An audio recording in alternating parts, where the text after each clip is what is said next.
What up, what up, what up? Daniel Augustin here. Another episode of Multi-Hyphenate after week 12 of college football. Good stuff, man. Good stuff, man. Let's talk about Arizona State and Kansas State. This was a huge game. I think this was a game that a lot of people didn't necessarily expect to be a big game because Kansas State isn't the most talked about Big 12 team right now, and Arizona State has never necessarily been the most talked about Big 12 team. And they are right now. They are about to be. Especially because next week Arizona State plays BYU. BYU's coming off of a loss. So Arizona State has the ball is in their court for creating the most havoc in the Big 12. Arizona State got what they needed from Kansas tonight. Kansas beat BYU, put BYU in a situation where they are more human and they can possibly be moved out of that spot that they have held claim to all season. BYU having one loss now is one of the most important things for Arizona State's Big 12 hopes, Big 12 title contention hopes. So like I mentioned before, BYU, number one in the Big 12 right now. Colorado's number two. Then you got Iowa State and Arizona State sitting there firmly at number two. Kansas State was at number two, but they lost to Arizona State. And they lost pretty convincingly. It's only a 2-score deficit as far as the ending of the game goes. But when you look at the numbers, you can see that Kansas State didn't really have a chance the entire game. First of all, I want to say I think the special teams coach for Kansas State, he needs to potentially be let go. Maybe not let go. I think I need to work on the way I think about coaching as well and the way I think about job security. I think everybody might do well to think about job security in a more long-term kind of approach. The only reason I have an issue with the special teams coach at Kansas State right now, 2 weeks in a row now, they've muffed field goals. They muffed field goals against Houston, and now they muffed field goals here against Arizona State. Now, against Houston, you have this perfect storm of an excuse. It was raining. So automatically, it makes you think, we don't necessarily have to work on it. That was a one-time thing. It was raining. So, that's something that we haven't had happen throughout the season. So, no need for us to believe that that's just indicative of who we are. Well, it happened again in this game. And had they hit that field goal that they went for in the fourth quarter, they are in a position to potentially get this game to overtime because now it's 24-17. And now you get the ball back with enough time to focus on just scoring a touchdown, not focus on, we need a touchdown and an onside kick and then another score. And then no, but they have a muffed snap. And still doesn't mean you can't hit the field goal. But I think, honestly, Kleiman is the one who's responsible for this, head coach, because you got to go into practice focusing on what you did wrong. You have to. Rain be damned. You have to. You got to go into practice and just try to put into consideration, where did we come up short last week? Because those are holes in our game. Those are things that can absolutely show back up. And I know it's so easy for me to say these things now, Monday morning quarterbacking and saying what they could have done. But I don't think you're getting your team better by just showing up and just kind of giving people time off. I saw one of his press conferences where he talked about we were able to give some of our guys time off. Guys were able to heal up. That's nice that guys had time off, but I don't understand that because right now you're in the mix. Well, you were before this game. Kansas State was in the mix for Big 12 title contention. They needed the havoc to happen. They needed Kansas to beat BYU, which they did. And then they needed Arizona State to lose to them, but then to beat BYU so that they can have the same record as BYU. And they can be able to say, hey, we beat Colorado. So it should be a BYU-Kansas State rematch. And then they need Kansas to beat Colorado. So now all of those teams have 2 losses and they are propelled into that second spot. That's what they needed to have happen. So how are guys getting time off like that? Should guys have been getting time off? Maybe instead of time off, these guys should have been in the film room and their body's physically healing, but they're studying and trying to figure out how Arizona State is going to attack them. Listen, again, just me over here, giving my analysis and easy to call out what I'm saying and say whatever you want to say. Just about any time I put out a video that ends up being somewhat polarizing and I'm giving strong opinions, people are in the comments saying, You don't even know what you're talking about, man. That's not what happened, man. But your team lost. What now? What now? Sam Leavitt, 21 of 34 for 275 yards and 3 touchdowns. Arizona State has a wide receiver, Jordan Tyson. I am a huge fan. Been a huge fan for a few weeks now. He's making plays on the ball. He's attacking the ball. This guy is played out of his mind in this game with 176 yards and 2 touchdowns. And Kansas State had no answer. This is what I was expecting to see Travis do to Kansas State. But he got hurt. Jimmy Ward got hurt. And that ended up being a game where Kansas State got on top of Colorado fast. And one thing I noticed about this Kansas State team is that when things don't go right for them early on in the game, they don't really do well at finishing that game. They don't really do well at necessarily surging late, making comebacks. This is the kind of team that gets down on themselves and kind of can't really come back. They're not really built in that way. One last thing I wanted to say about them before I break down to it is the offense is a bit all over the place, and I don't think they necessarily focus on their identity. Avery Johnson threw the ball 40 times. Why? Why the hell Avery Johnson throwing the ball that damn much? The best athletes on this team are in the backfield. Avery Johnson, I forget his last name, but Dylan, running back that came over from Colorado, and DJ Giddens. Those are the 3 best athletes, them and Jace Brown. Avery Johnson threw the ball 40 times, threw 2 interceptions. Jace Brown had a fumble, probably because they had him in the middle of the field. And I'm not saying he can't be a possession wide receiver, but he's a speedy wide receiver. He can get open. He can create separation. And, they had him in the middle of the field. Not to say that's a problem. You just need your receiver to hang on to the ball. And this is not for making a play on words here, but this Kansas State Wildcat team should be a Wildcat-centric offense. Your 3 most electrifying athletes are in the backfield. Why not focus on those 3 guys and let those 3 guys carve up defenses left and right, and let that just be the start of how you get into the Avery Johnson passing game? Avery was flat, short on a lot of throws, not really putting enough pressure on the ball, enough heat on the ball. This was one of his worst performances. Granted, he's young, but who gives a damn about his age? There are a lot of young guys out here playing right now and starting, and it's either helping or hurting simply based on the coaching, in my opinion. So I don't necessarily know if he's getting the kind of coaching that he needs at Kansas State. I don't know too many Kansas State quarterbacks that end up going to the NFL and being starting quarterbacks, let alone quarterbacks that have a successful career.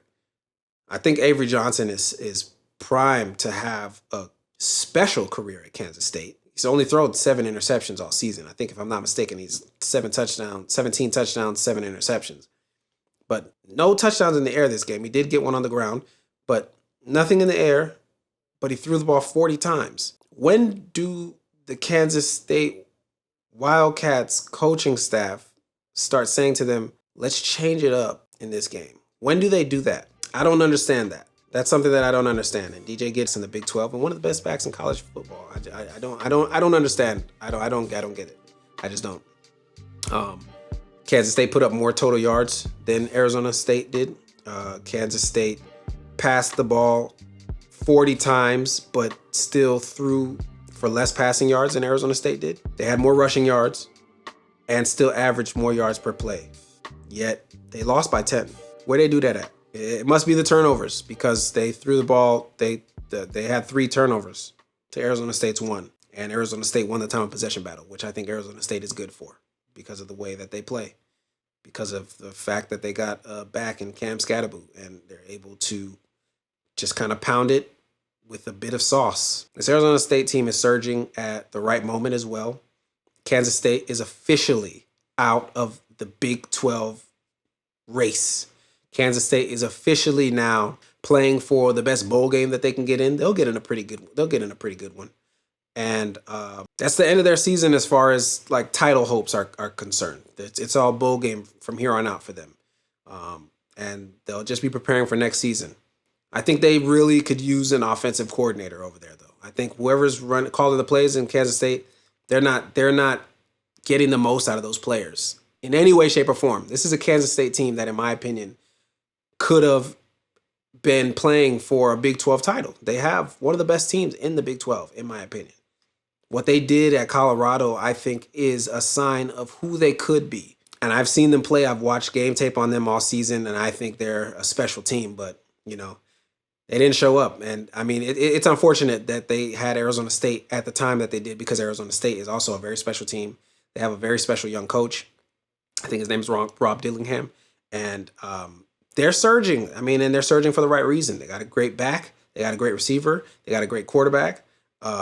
They're one of those teams that are slept on, and they're absolutely trying to make a name for themselves. They're absolutely trying to get into this title game, and they just need a little bit of havoc to continue to happen in the Big 12, and it's possible, because next week BYU got Arizona State. Arizona State can absolutely be the main creators of the havoc in the Big 12, okay? And then Kansas and Colorado match up, and that's huge. That's huge. So the Big 12, there's so much to pay attention to in all of these conferences. These conferences are very special. Big 12, Big 10, SEC, ACC. They're all coming down to the wire. Special game. Listen, I'm really, really, really intrigued by Arizona State. Intrigued. Okay? Big fan of Jordan Tyson. Big fan of Cam Scatterboo. Levitt is a very interesting quarterback to watch. Very, very interesting quarterback to watch. I got to study his game even further, because he's coming on quietly strong. And I think this Arizona State team, I don't know how far they get. I got to think about it. Are they going to beat BYU next week? If they beat BYU next week, I mean, the Big 12 is in complete disarray. What people thought they knew 2 weeks ago is over. Look out for Arizona State.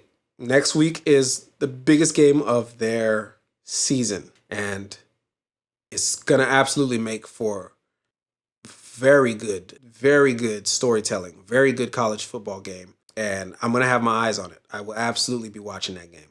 And finally, as it pertains to Arizona State and Kansas State, I thought this was a big game all week. I knew this was going to be a big game. I knew it was very important. And last week when I talked about BYU and Utah, I did a reaction video to this guy Drake Toll, Locked on Big 12 podcast, to what he had to say about that game. He had a very passionate. Desmond Howard, who sat at that desk and said, "Why are we picking Arizona State, Kansas State?" This performance and BYU's performance against Kansas proved we don't have to. A lot of what I was saying, he said something about Desmond Howard on game day talking about, why are we picking Arizona State, Kansas State? First of all, I don't know why the hell Desmond Howard would say that when they pick a variety of games and Kansas State was ranked, and the Big 12. I didn't hear Desmond Howard say that, first of all. So I'm just responding to what Drake Toll said. But the Big 12 is they're one of the conferences that are going to get 1 to maybe 2 teams into the college football playoff. Probably just 1. Kansas State could have potentially been one of those teams had they won and had Kansas beat BYU and BYU lost to Arizona State. So it was an important game to pick. So I'm not sure why, if Desmond Howard said that, I'm not sure why he said that, but Drake Toll said he can see why Desmond Howard said that. And now this game, Kansas State losing and BYU losing was proof that they shouldn't, because the Big 12 is just a conference that cannibalizes itself. And there's not one of those teams that are just the standout team that obviously deserve to be in the playoff game. That's one of the main reasons why I felt like BYU got help in that game against Utah.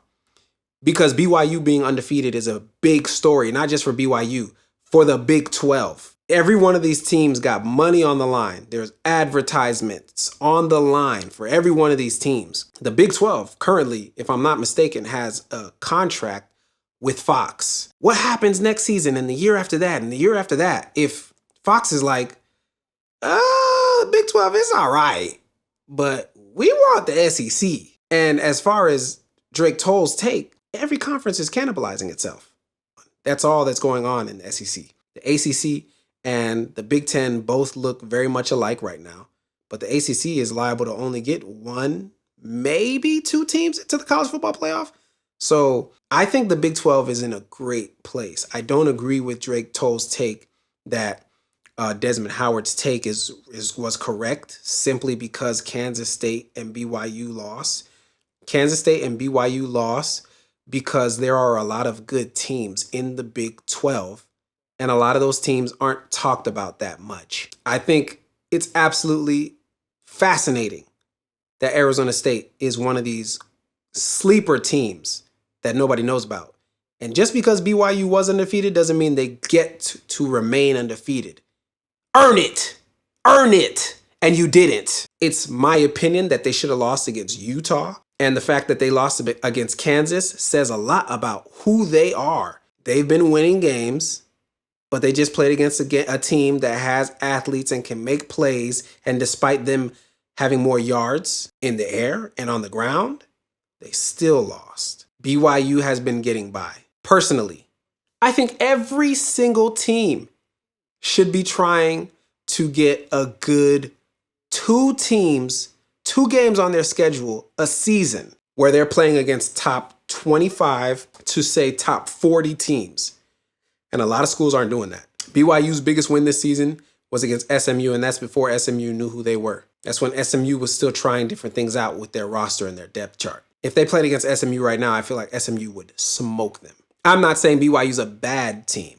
Do I think that this loss that they just digested, do I think that this loss makes them, do I think this loss devalues the Big 12? No, not in any way, shape, or form. The Big 12 more than likely is up there. I haven't researched this, but I'm gonna strongly say this opinion almost based on one team alone. The Big 12's ratings, TV ratings, is probably as good as the Big 10's. Colorado's been on prime time every single one of their games. Every single one of their games. There are so many bad Big 10 teams. Are you kidding me? There are so many bad Big 10 teams. There are so many middle of the pack Big 10 teams. There's only 3 Big 10 teams that are in contention for the Big 12 title, for the Big 10 title. The Big 12 only just now cleared up the amount of teams that are in contention. Just last week, it was 5 or 6 teams in contention for a Big 12 title. And now it's 4. I don't know if he's a fan of BYU, a fan of Kansas State, or a fan of the Big 12. I don't understand what necessarily his main focus is.